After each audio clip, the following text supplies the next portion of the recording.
Ủa nó đó một tí. Ôi chị trẻ hả đó. Bà sai ra. Được rồi.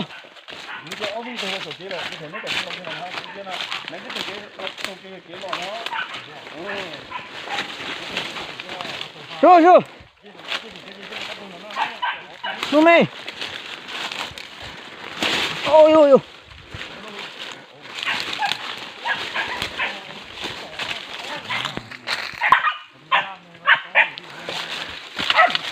Ôi. Chứ có tụi mình no gì đâu lúc bạn nó. Rồi rồi. Xuống đi. Ôi lại xa. Rồi. Không khả à. Nên nói nên lo.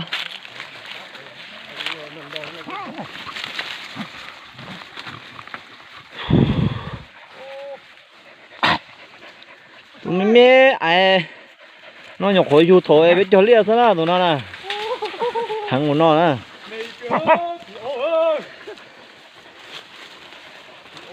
Chú.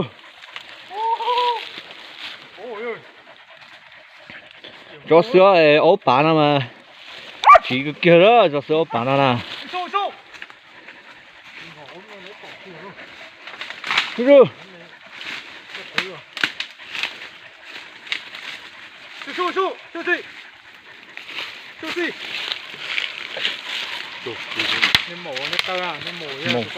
Hón thì bé hón thì nhiều.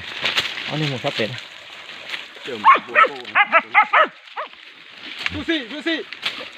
Cô ta chỉ kia xa hẳn thô rồi chứ. Thay chỉ tổ công đi ư. Bỏ vào của tôi bé cho.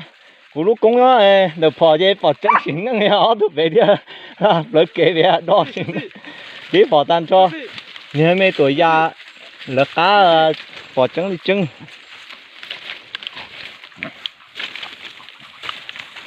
Tụi mẹ nó chỉ chứ.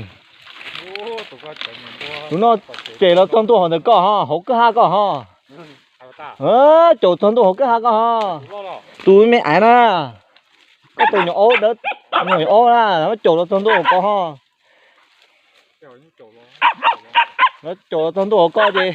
Nó có của cái ta chỉ xuân trải chờ cú cá, chính diện là cá bột số á. Ơi, nó khá mà nó này. Đấy tôi mổ chí tàu. Lên to luôn, tụi nhỏ ôm mẹ nó.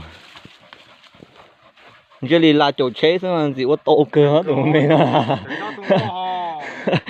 Chỗ chế mà chỉ to dù đi hả. Bố thì dù phải to mà trôn to to ha.